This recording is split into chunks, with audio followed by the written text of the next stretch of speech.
नमस्कार, मी विनोद घाटगे. ABP माझाच्या या विशेष कार्यक्रमात तुमच्या सगळ्यांचं अगदी मनापासून स्वागत. खरं तर समाजामध्ये अशी अनेक मंडळी असतात, अशी अनेक माणसं असतात की जी समाजासाठी झटत असतात, काम करत असतात, आपला खारीचा वाटा का असेना पण ती उचलत असतात. काही वेळा ती समोर येतात, प्रकाश झोतात येतात, तर काही वेळा ती तशी दुर्लक्षितच राहतात, पण त्यांचं काम सुरूच असतं. असाच एक घटक आहे, ज्या घटकाचं प्रतिनिधित्व करणारी आशा आता आपल्या भेटीला येते. आणि ही आशा, खरं तर आशा शब्दच खूप छान आहे. होप जिथे असेल ती, म्हणजे आपण सहज म्हणतो की उम्मीद पे दुनिया कायम आहे. तर ती आशा नेमकी काय आहे, त्या आशेची टीम आता माझ्यासोबत आहे. खूप स्वागत तुमचं रिंकू, दीपक आणि देवता मॅम. ही आशा तुझ्या मनामध्ये कधी निर्माण झाली किंवा तुझ्या डोक्यामध्ये कधी आली की आपल्याला हे करायला हवं, हा जो घटक आहे त्या घटकाला पुढे आणणं गरजेचं आहे? आशा खरं तर आपल्या सगळ्यांना माहिती असते, आजूबाजूला त्या काम करत असतात, फक्त आपण दखल घेत नाही. निळी साडीत किंवा गुलाबी साडीत त्या असतं त्यांचं अस्तित्व. पण कोविडच्या काळात प्रकर्षाने जाणवलं, जेव्हा सगळं जग बंद होतं आणि एक व्यक्ती ती बाहेर होती. म्हणजे पोलीस फोर्स ज्या पद्धतीची होती, मेडिकल सेक्टरचे लोक होते, तशी आशाताई होती आणि ती घरोघरी जात होती. तर जेव्हा सगळं बंद होतं आणि आम्हीसुद्धा गावी गेलो होतो, तर त्यावेळी ते लक्षात आलं की अरे ही आहे बरं का, हिचं काम आपण जाणून घ्यायला पाहिजे. आणि तिथनं मग तो थोडासा रिसर्च, त्यांच्याविषयीची माहिती घेणं असं जेव्हा करत गेलो, आणि त्याच्यात एका भेटीदरम्यान एक अगदी 20-22 वर्षाची आशाताई होती, नुकतंच लग्न झालेली, आणि खूप डोळ्यात स्वप्न होती अशा पद्धतीचे. तर तिने तिचा अनुभव सांगितला. आम्ही ना सर सकाळी उठतो, मग डबा करायचा असतो, घरातलं सगळं आवरून दुपारी पोचायचं. पेशंट जर डिलिव्हरी असेल तर तिला दवाखान्यात न्यायचं, तालुक्याला फॅसिलिटी नसेल तर जिल्ह्यात जायचं, मधला एसटीने प्रवास करायचा. तर हे इतकं भरभरून बोलत होती. तर मला वाटलं की अरे छान आहे हां. आणि सरते शेवटी तिने सांगितलं की सर आम्हाला या कामाचे पैसे ना फार कमी मिळतात, पण आम्ही हे काम म्हणून नाही करत.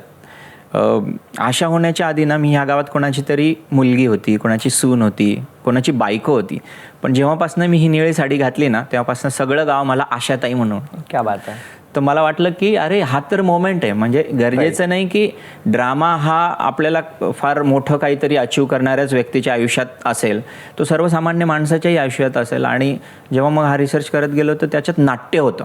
म्हणजे मला असं घडवावं नाही लागलं, मुळात ती कथाच होती त्यांची. आणि त्यावेळी वाटलं की याच्यावर सिनेमा होऊ शकतो, का नाही होऊ शकत. मग आशा हिरोईन झाली. नक्कीच. कुठे भेटली तुला ही आशा? हे उत्तर महाराष्ट्रातलं साक्री म्हणून माझं गाव आहे, धुळे जिल्ह्यात. आणि तिथे म्हणजे आता आपल्या निर्मात्या आहेत आणि त्यांची NGO आहे, तर त्या माध्यमातून ते महिला सक्षमीकरणाचे शिबिरं घेत असतात जागोजागी. आणि त्यातलं एक ते शिबिर होतं आणि योगायोगाने मी त्यांच्यासोबत गेलो होतो. तर तिथे जवळपास 200 आशाताई एकत्र आलेल्या आणि त्यांचा अनुभव सांगत होता, त्यातली ही एक. नक्कीच. पण तिथे ती तुला आशा दिसली, भेटली, तर तुला नाट्य वगैरे दिसलं, पण ही आशा तुला कशी दिसली? ह्या आशाला खरं तर सगळा महाराष्ट्र बघत असतो आणि तिची वाट बघत असतो की तिचं नवीन काय काम येणार आहे. सुरुवातीला नव्हतं रिंकूचं नाव मनात. संहिता लिहिली, टीममध्ये ऐकवलं आणि अशा चर्चा चालू होत्या की कोण कास्टिंग कसं करायचं. तर ते जे मालती, म्हणजे जी आशा जी आहे ना, तिचं नाव मालती आहे सिनेमात. तर ते मालतीचं पात्र ज्या पद्धतीने लिहिलं गेलं आहे, ती खूप कॉन्फिडंट आहे, बोल्ड आहे, तिथले तिथं उत्तर देते, नडते सगळ्यांना, पण म्हणून ती उद्धट पण नाही आहे. ते सगळं बॅलन्स करून तिचे विचार मांडते. आणि कुठेतरी रिंकूला आपण सगळे, इवन प्रेक्षक म्हणूनही, ज्या पद्धतीच्या भूमिका तिने केल्या, तर तेव्हा वाटलं की हे रिंकू होऊ शकतं. आणि तिचं नाव जस्ट मी टीम समोर घेतलं तर सगळेजण म्हणाले हो हो, आपण रिंकूला पिच करूया, काय काय म्हणणं आहे. आणि सुदैवाने अगदी पहिल्याच भेटीत जेव्हा नॅरेशन दिलं तर रिंकूने लगेच होकार दिला त्याला. वा. सो रिंकू, त्याने जिथे सोडलं तिथून मला पुढे घेऊन जायचं की पहिलं नॅरेशन तू ऐकलीस गोष्ट, काय रिॲक्शन होती तुझी आणि हा प्रवास कसा सुरू झाला? पहिल्या फोनवरती मला फक्त सरांनी सांगितलं की मी आशा ताईंवरती सिनेमा करतोय आणि अगदी थोडक्यात सांगितलं. तेव्हा मी त्यांना हेच म्हणाले, ठीक आहे, मला विषय आवडला आहे, पण मला अख्खा स्क्रीन प्ले ऐकायचा आहे, तुम्ही मला वाचायला पाठवू नका, तुम्ही मला ऐकवा जेव्हा केव्हा वेळ असेल. आणि त्याच संध्याकाळी आम्ही ते ऐकलं. आणि ऐकता क्षणी मला असं झालं की ते खूप आशाताई, म्हणजे पहिल्यांदा ऐकलं की असं वाटतं ना काहीतरी सिरियस आहे किंवा डॉक्युमेंटरी वगैरे होण्यासारखे विषय आहेत, पण त्यांनी ते इतकं छान गुंफलं आहे ना. म्हणजे आशाताईच्या मागच्या बाईची गोष्ट खरं तर ती आहे. आणि मला प्रेक्षक म्हणून ते ऐकताना ती दिसत होती अख्खी आणि मला ती खूप आवडली आणि मला असं झालं की अरे किती छान आहे ती मालती, आपण हे करायला पाहिजे पात्र. आणि योगायोगाने माझ्या आईचं नाव पण आशा आहे, ती पण सरकारी शिक्षिका आहे. सो सगळ्याच गोष्टी इतक्या छान आणि तिचे कनेक्ट डोळे पण झाल्या. बोलके आहेत, जी आशा त्याला हवी होती. तर सगळ्याच गोष्टी इतक्या छान जुळून आल्या ना, त्याच्यामुळे मला नाही म्हणायचा कुठे स्कोपच नव्हता तिथे. वा. पण जसं की अर्थात तिने उत्तरं पुढची दिलेलीच आहेत, पण तिचा फर्स्ट पार्ट असा होता की आशा जेव्हा आपण म्हणतो तेव्हा ते कुठेतरी सिरियसनेस किंवा डॉक्युमेंटरीकडे पण झुकू शकतं. आणि अशा विषयासाठी निर्माता म्हणून उभं राहणं ते ठीक आहे, ते घरचं प्रोडक्शन हाऊस वगैरे पुढे बोलूयात. पण सुरुवातीला असं याबद्दल निर्माती म्हणून, एक प्रोफेशनल निर्माती म्हणून काय टेक होता? अगदी बरोबर आहे, डॉक्युमेंटरी होऊ शकली असती, पण मग चित्रपट का नको? कारण जेव्हा पण आपण विमेन इन युनिफॉर्म जेव्हा म्हणतो तेव्हा मग ती आर्मीतली बाई दिसते आपल्याला, पोलीस महिला दिसते, पायलट दिसते, पण मग ही पण एक सायलेंट आर्मी आहे आणि ती पण विमेन इन युनिफॉर्म आहे. तर कुठेतरी ते चित्र पण बदलायची गरज आहे. आपण जेव्हा महिला सक्षमीकरणाबद्दल बोलतो तेव्हा टॉप जो लेअर आहे तो बघतो, पण जो खालून जो वर आला लेअर आणि जो खरं तर खाली नाही म्हणता येणार, ती पहिली पायरी आहे, तर ती पण महत्त्वाची आहे. आणि जोपर्यंत आपण चित्रपट माध्यमात त्यांना नाही आणत तोपर्यंत ते तळागाळात लोकांपर्यंत नाही पोचत, किंवा आपला हिरोईक मोमेंट जोवर ती करताना दिसत नाही तेव्हा तोपर्यंत ती हिरो होत नाही. आणि म्हणून मग ह्याच्यावर चित्रपट करायचं ठरलं. अर्थात व्यावसायिक गणितं वगैरे आम्ही नाही केली फारसे, ते फार तर ते इथून आलं होतं की नाही यार करते आहे, आणि ते जुळत गेलं. He is a great story teller, so you will get to know about it. नक्कीच. अर्थात आपण जरी म्हणालो की आपण व्यावसायिक गणितांचा विचार वगैरे न करता पुढे जातोय, पण अशा काही गोष्टी असतात, अशा काही स्टोरीज असतात की आपल्या व्यावसायिक फायद्यासाठी म्हणून नव्हे, पण त्या आशेसाठी, त्यांच्यासाठी आपली ही गोष्ट लोकांपर्यंत पोहोचलीच पाहिजे. सो त्याच्यामध्ये मग तुला जरी त्या ताईंमध्ये जरी तो ड्रामा दिसला असला तरी तो कागदावरती उतरवणं आणि प्रत्यक्षात साकारणं, आणि मग त्याच्याभोवती अनेक आपण सिनेमॅटिक लिबर्टी किंवा लोकांना ते जेवढं रंजक आहे तेवढं, म्हणजे जेवढं अंजन घालणं गरजेचं आहे तेवढंच ते रंजन पण असणं गरजेचं आहे. सो त्या रंजनासाठी तू काय ॲडिशन्स केल्यास आणि ती सगळी टीम कशी जुळवलीस? खरं म्हणजे जसं आपण म्हणतो ना डॉक्युमेंटरी आणि ह्या सगळ्या गोष्टी, पण ते नाट्य इतकं आहे त्यांच्या आयुष्यात. म्हणजे तुम्ही जर बघाल ना की आशा आरोग्य सेविका ही गावात काम करते, ही झाली डेफिनेशन, पण त्या आरोग्याचं तर काम आहेच, त्या पलीकडे पण गावात त्यांचं इतकं मोठं काम आहे. म्हणजे एखाद्याच्या घरात काही अडचणी असतील तर त्या आशासोबत शेअर केल्या जातात. कोणाच्या मुलाचं शिक्षणाचं काहीतरी गावात कुठेतरी राहायला आहे, मुलीचं लग्न आहे, अशाही गोष्टी तिच्यासोबत बोलल्या जातात. हे खरं तर मलाही सुरुवातीला माहिती नव्हतं. जेव्हा त्या आशांची भेट घ्यायला गेलो तर त्यांनी हे सगळे वाईड एलिमेंट सांगितले आणि त्याच्यातनं ते नाट्य दिसत गेलं. आता म्हणाल की ड्रामा हा निश्चितच आहे. म्हणजे इनफॅक्ट मी हे सांगायचा प्रयत्न करतोय की ही नुसती एका आशा सेविकेची फिल्म नाही आहे. ती निळी साडी घातलेली एक मालती आहे 20-22 वर्षाची, ते खरं आहे, पण त्याच्या पलीकडे घराच्या बाहेर पडणारी एक स्त्री आहे. आणि तो उंबरठा ओलांडून जेव्हा कुठलीही स्त्री, मग मी तर म्हणेन ती मुंबईतली असू देत किंवा गावखेड्यातली असू देत, ती आशाताई असेल किंवा आपल्या स्टुडिओमधली एक जर्नलिस्ट असेल, तर तिचा संघर्ष सेम आहे प्रत्येकाला. चूलमूल प्रत्येकाला सांभाळायचं आहे, प्लस स्वतःची स्वप्नही सांभाळायची, त्याच्यासाठी बाहेर पडायचं आहे. तर या कथेत पण तसं आहे. म्हणजे आशाचं काम आहे, सोबतच त्या मालतीची काही स्वप्न आहेत, तिचा नवरा आहे, सासू सासरे आहेत, शेजार पाजारचे आहेत तिला काहीतरी लावणारे, आणि हे सगळं एकत्र घेऊन हा एक प्रॉपर सिनेमा आहे, ड्रामा असलेला. आणि त्याच्यातली एक भूमिका जसं कोणीतरी पोलीस इन्स्पेक्टर करतं, डॉक्टर करतं, तशी ती आशा आहे. मी ते एक ॲड करेन, म्हणजे आशा ही स्वतः त्या गावातली एन्सायक्लोपीडिया असं म्हटलं तरी चालेल, कारण ती प्रत्येकाशी पर्सनल लेवलवर कनेक्टेड असते.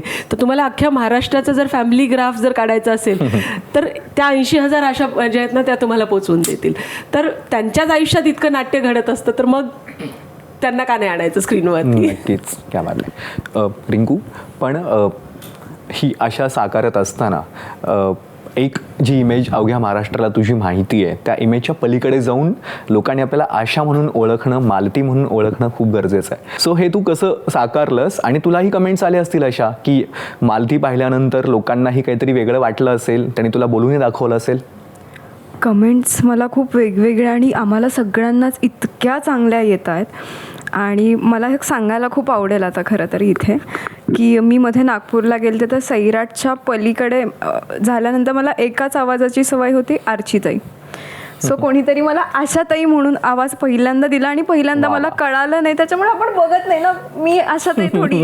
सो नंतर त्या मला म्हणाले की तुमचं ते टीझर पाहिलं बरं का, आम्ही पिक्चर बघायला जाऊ, छान आहे. पुन्हा परवा पुण्यात प्रेस कॉन्फरन्स झाली, तिथे मला मालतीचा डायलॉग म्हणून दाखव वा, असं पण मला विचारलं. त्याच्यामुळे मला असं वाटतं की ती तितकी जवळची लोकांना वाटते आणि आशाताई म्हणजे ते प्रत्येक ठिकाणी आहेत आणि त्या सगळ्यांना आपल्याशा वाटत आहेत. तर तशी भूमिका माझ्या वाट्याला आली आहे आणि अर्थात डिरेक्टरांनी सांगितलं तसं मी काम करत गेले आणि म्हणून मला वाटतं की ती लोकांना तितकी आपलीशी खरंच वाटेल. नक्कीच. कुठला डायलॉग म्हणायला सांगितलं तुला?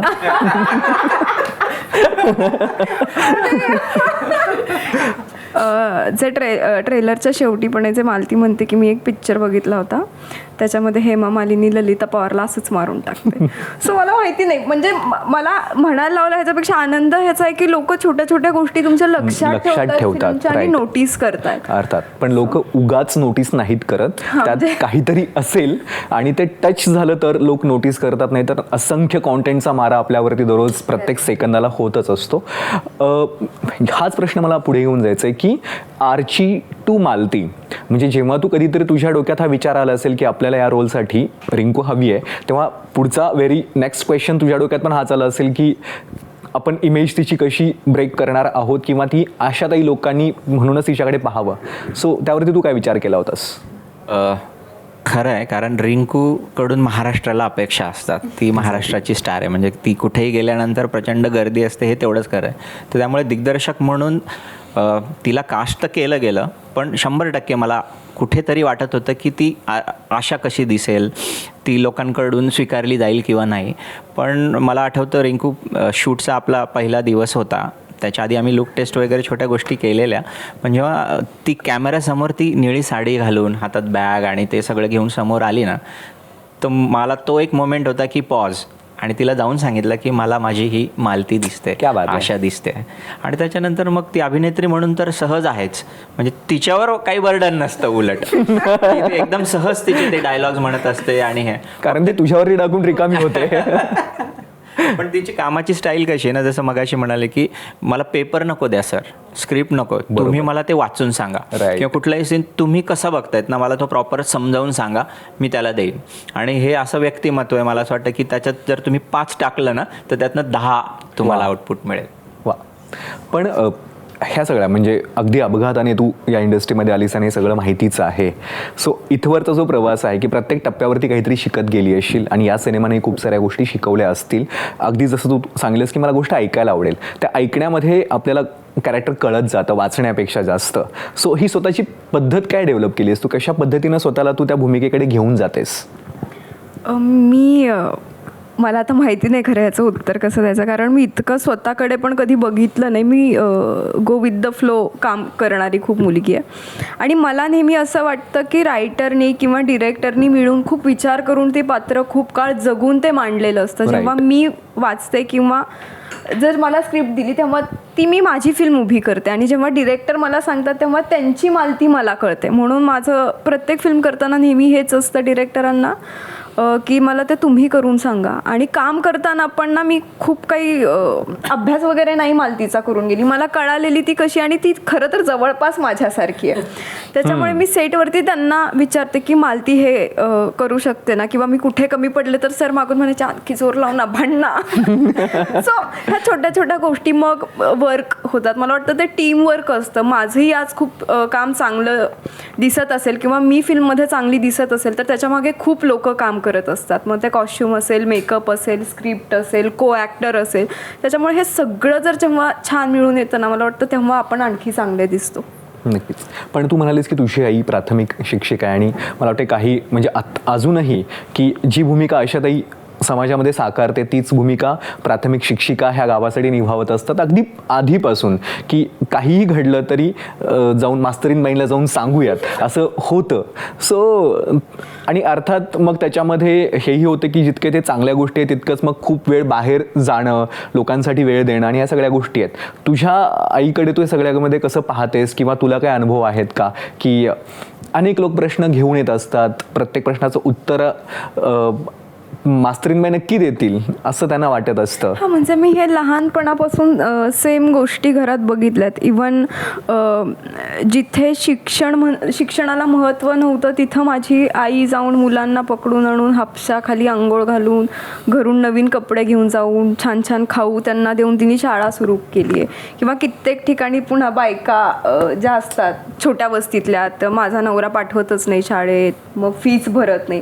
तर अशा वेळी मी आईला स्वतः कित्येकदा बघितले की तिला आवडतंय ना, मी माझ्या पदरचे पैसे टाकते आणि मग तिला त्या गोष्टी करू देत.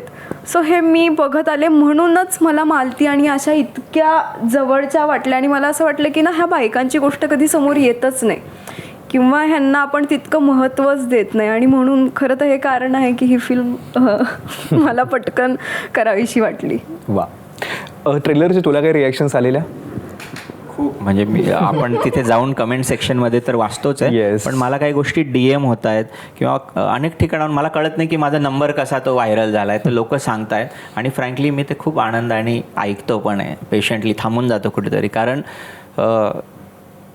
मगाशी आई असं ह्या सगळ्या गडबडीत घरी येऊन गेलो, खूप पर्सनल किस्सा आहे की घरी गेलो की आई मीठ भाकरी काढते की कुठे कुठे जातोय बाबा, काय दृष्टी नको लागायला. तर मी आईला कालच उत्तर दिलं की आता एवढ्या हजारो अशा ताईंचा आशीर्वाद आहे, आपल्याला काय होणार नाही. वा वा, मस्त. हां, तर एक किस्सा असा आहे की ते म्हणाले की ती जशी सायकलवरून जाते ना, मी 5 वर्ष सेम सायकलवरून जात होती. आता माझी बदली झाली दुसऱ्या ठिकाणी, आणि जशी ती सासू टोमणा मारते, मी तुला सांगितलं की तसा सेम टोमणा मला माझी सासू हे करायची असं म्हणून. तर ते रिलेट होत आहे लोकांना त्यातल्या गोष्टी. आणि शेवटी फिल्ममेकर म्हणून काय अवस्था आपल्याला रिलेट झालं. आणि ते जर तो अनुभव कोणी जर तिसरा व्यक्ती येऊन सांगत असेल जे आपण उतरवतोय, तर त्यासारखा आनंद दुसरा नाही. जबाबदारी तुमची आहे. त्यासाठीच पुन्हा एकदा की जर उत्तम प्रोडक्ट झालं असेल आणि एक चांगलं काहीतरी सोशल मेसेज घेऊन आपण येत असू, तर ते लोकांपर्यंत पोहोचणं खूप गरजेचं आहे. आणि आत्ता आपण बघतोच आहे की जे काही थिएटरशी मारामारी असेल किंवा लोकांचा मगाशी जसं म्हणालो की कॉन्टेंटचा मार इतका होत असतो की लोक थिएटरपर्यंत जाणंच टाळतात.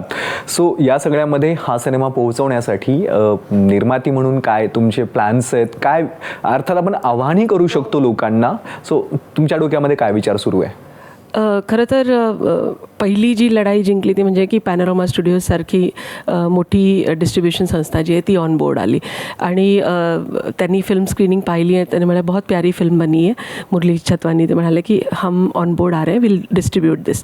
त्यामुळे ते एक थोडंसं असं वाटलं की चला आपल्याला ॲटलिस्ट थिएटरसाठी पर्सनल लेवलवर जाऊन लढावं नाही लागलं. मग अशी तुम्ही म्हणाला ते अगदी बरोबर आहे. इतके निर्माते जे इंडिव्हिज्युअल लेवलवर काम करतात त्यांना 15, 20, 25 थिएटर मिळतात. तर तुमचं कॉन्टेंट किती चांगलं आहे वाईट आहे ते नंतरचा प्रश्न आहे, पण तुमचं डिस्ट्रीब्युशनच जर होणार नसेल तर मला ती संधीच नाही मिळत त्यांच्यापर्यंत पोहोचण्याची.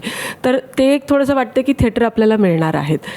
दुसरं की ऑडियन्सेसला थिएटरपर्यंत कसं आणायचं हा मोठा चॅलेंज आहे. आणि दर 30 सेकंदांनी माझ्या मोबाईलमध्ये जर कॉन्टेंट चेंज होणार असेल तर मग 2 तासाच्या चित्रपटासाठी प्रेक्षकांनी घरातून येऊन तो चित्रपट का बघावा, त्याच्यासाठी ती अपॉइंटमेंट जर मला द्यायची आहे तर तेवढीच स्ट्रॉंग अपॉइंटमेंट असली पाहिजे. तर सुदैवानी ट्रेलरवरती खूप चांगल्या प्रतिक्रिया येत आहेत. महाराष्ट्रभरातून आशा वर्कर्सचे गटप्रवर्तक, युनियन्स, आता इथे सांगायला मला आवडेल की शासनाच्या वतीनेही मला कॉल आला की अरे तुम्ही आम्हाला का नाही अप्रोच झाला, इतका सुंदर सिनेमा तुम्ही करताय. तर तो पोहोचतोय. तर अर्थातच मी इथे तुमचं मंच महत्त्वाचं आहे म्हणून मी एक आवाहन करेन की अशा ज्या ज्या कोपऱ्यांमध्ये आहेत त्यांना तिथपर्यंत थिएटर नाही आहेत. तर जर मला त्या समाजातले जे इन्फ्लुएन्शियल लोक आहेत, मग कोणी राजकीय असतील, कोणी सामाजिक असतील, NGOज असतील, हेल्थकेअरमध्ये काम करणारी लोक असतील, तर त्यांनी त्या आशांना चित्रपटगृहापर्यंत आणावं. कारण शेवटी माझी इच्छा आहे की हा चित्रपट ज्यांना घेऊन मी बनवलं आहे त्यांनी तरी किमान तो बघावा. आता त्याचे लॉजिस्टिक्सचे इश्यू आहे जे मी निर्माती म्हणून नाही पूर्ण करू शकत, पण स्थानिक पातळीवर जे लोक आहेत त्यांनी जर एक शो बुक केला आणि आशांसाठी बुक केला तर मला ते खरंच खूप समाधान वाटेल त्या गोष्टीचं. नक्कीच. आणि हे करणं गरजेचं आहे कारण तुम्ही असंच एक छान गोष्ट घेऊन येत आहे. आणि मग त्या आशांनी तो बघावा आणि त्यांनी अजून काही लोकांना जाऊन सांगावं की हे बघा हे असं आहे, आमचाच नाही हा चित्रपट, हा सगळ्यांचा. आता त्यामुळे सगळे म्हणून बघू असं. नक्कीच. आणि म्हणजे मला एक जाणवलं की फक्त तिची गोष्ट मांडणं किंवा आशाताईंची गोष्ट मांडणं हा विषय नाही आहे की एक व्यक्ती दुसऱ्या हजारो लोकांच्या आयुष्यामध्ये आशा निर्माण करू शकते. सो ती सगळ्यात मोठी इन्फ्लुएन्सर आहे आणि ते लोकांनी अनुभवणं जास्त गरजेचं आहे. हाही तुझा एक विचार असू शकतो की फक्त आपण तिच्या गोष्टीतून लोकांना पुढे घेऊन जाणं. ॲब्सोल्युटली. म्हणजे इवन आता हा डिसेंबर महिना चालू आहे वर्षाच्या शेवटी, आणि आपण बऱ्याचदा असं गणित करतो ना, हे वर्ष कसं गेलं. कारण आपल्या आजूबाजूला बऱ्याच निगेटिव्ह गोष्टी असतात, वृत्तपत्रातनं, चॅनलमधनं आपण वाचत असतो. पण मला असं वाटतं की कुठेतरी काहीतरी चांगलं आहे म्हणून हे सगळं टिकून आहे ना, ही सिस्टीम. कुठेतरी कोणावर तरी विश्वास आहे म्हणून श्रद्धा टिकून आहे, आणि श्रद्धा म्हणजे आशा आहे. तर त्यामुळे ज्या पद्धतीने ही पॉझिटिव्हिटी, आशा समाजात पसरवत आहे, तर तशीच ती आपल्या आजूबाजूला आहे. ती फक्त आपल्याला बघायची देरी. आणि या चित्रपटाच्या माध्यमातून तीच आशा सगळ्यांच्या आयुष्यात येईल असं मला वाटतं. की 2च तासाचा सिनेमा आहे, पण तुम्ही त्याच्यातनं खूप रिची नाही आहे, खूप ज्ञान पण द्यायचं नाही आम्हाला लोकांना. Exactly. तुमचं मनोरंजन तर होणारच, पण ॲट द सेम टाईम लढायचं कसं आयुष्यात, संकटांवर मात कशी करायचं, आणि कुठल्याही गोष्टीला ज्या पद्धतीने ती मालती बघते, इतक्या अडचणींना पॉझिटिव्ह वेनी आपण पटवू शकतो. आपण घरच्यांना, समाजाला, आपल्याला जर एखादा मुद्दा सांगायचा असेल तर त्या गोष्टी त्याच्यातनं घेण्यासारख्या आहेत. तर त्यामुळे तो सिनेमा नक्की बघायला पाहिजे. मला एक गोष्ट इथे नमूद करायची वाटते की प्रत्येक माणसाच्या आयुष्यात एक आशा असते. मग ती स्त्री पुरुष कोणीही असू शकतं. तर एक असू शकते की एकापेक्षा जास्त असू शकते. तर मला असं आवाहन करावं वाटेल की प्रत्येकाने आपल्या आयुष्यातली ती आशा किंवा त्याला घेऊन जर हे चित्रपट पाहिलं तर I will be thankful to them. Actually नक्कीच. मला तुला असं विचारायचं आहे की आम्ही तुला 20 सेकंदाच्या जाहिरातींपासून, प्रोमोजपासून ते 2 तासांच्या मूवीपर्यंत पाहतोय, आणि जर आपल्याकडे तो अनुभव असेल 20-20 सेकंदावरती, एका 20 सेकंदामध्ये जर आपण कंप्लीट गोष्ट पोहोचवत असतो, आणि जेव्हा आपल्याकडे 2 तास येतात, तर हा प्रवास पण मला ऐकायचंच आहे. कारण त्यात प्रत्येक गोष्ट बदलत जाते, सिनेमॅटोग्राफीपासून, लिखाणापासून प्रत्येक गोष्ट चेंज होत जाते. आणि त्याचबरोबर या माध्यमाबद्दल किंवा बदलतं माध्यम याबद्दल पण तुझ्याकडून ऐकायचं आहे. हा प्रश्न तुझ्याचकडून अपेक्षित होता विनोद. आणि आम्ही प्रेक्षकांनाही सांगू शकतो, आम्ही जुने मित्र आहोत आणि एकत्र आम्ही वेगवेगळ्या चॅनलला काम केलं आहे, इथेही काम केलं आहे. तर निश्चितच, पण ह्या दोन्ही गोष्टी वेगवेगळ्या आहेत. म्हणजे 20 सेकंडमध्ये आपण जे 30 सेकंडमध्ये तो प्रमो सांगायचो, तर त्याच्यात वेळ फार कमी असतो. त्यावेळी तुम्हाला ठाक ठाक ठाक हे कम्युनिकेट करायचं असतं. पण प्रमो किंवा जाहिरातनं एखाद्या गोष्टीची अपॉइंटमेंट असते, त्यातनं आपल्याला कुठेतरी न्यायचं असतं त्याला, की हे जाऊन बघा पूर्ण शो. त्याचा हा कट व्हर्जन. सिनेमा हे पूर्णपणे वेगळं माध्यम आहे.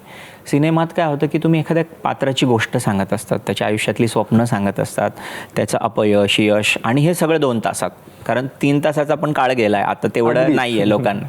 तर ते फार चॅलेंजिंग आहे लोकांना तिथे बांधून ठेवणं. आणि त्यामुळे त्याच्यात नुसतंच लिखाण नाही आहेत. मला असं वाटतं की सिनेमा हा प्रत्येक स्टेजला घडत असतो. लिखाणानंतर तुम्ही कुठलं कास्टिंग केलं आहे, कलाकारांची जबाबदारी, मग संगीत असेल, ह्या सगळ्या गोष्टी. तर हा सगळा करून मग तो परिणाम साध्य करता येतो.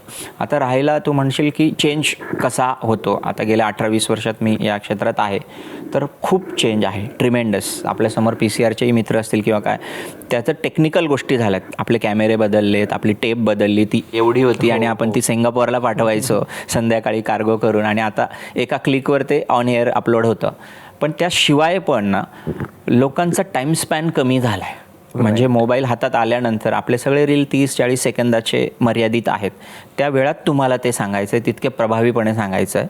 तर त्यामुळे मी टीका करणार नाही. खरं तर ऑडियन्स ती त्या काळातली बरोबर असते. तर ॲज अ फिल्म मेकर म्हणून तुम्ही तो पण विचार करायला हवा की कशा पद्धतीने आपण त्यांना कन्व्हिन्स करू शकतो किंवा काय. आणि बस चेंजेस तर होत राहणार आहे, टेक्निकल हे आपण तयार राहिलो की हो का. नक्कीच. कारण शेवटी ऑडियन्स किंग असतो, त्याला माहिती आहे. म्हणून तर 3.5 तासांची धुरंधर पण चालते. Best example. सो आपण शेवटी कॉन्टेंट हा महत्त्वाचा आहे, आणि असा एक तगडा कॉन्टेंट घेऊन तुम्ही आमच्या समोर येत आहे, एक आशा घेऊन आमच्या समोर येत आहे.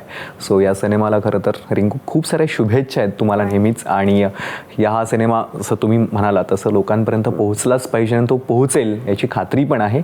थँक्यू सो मच, तुम्ही आलात आणि आम्हाला वेळ दिलात आणि आपल्या सिनेमाबद्दल छान गप्पा मारल्या. Thank you so much. ABP माझा, उघडा डोळे बघा नीट.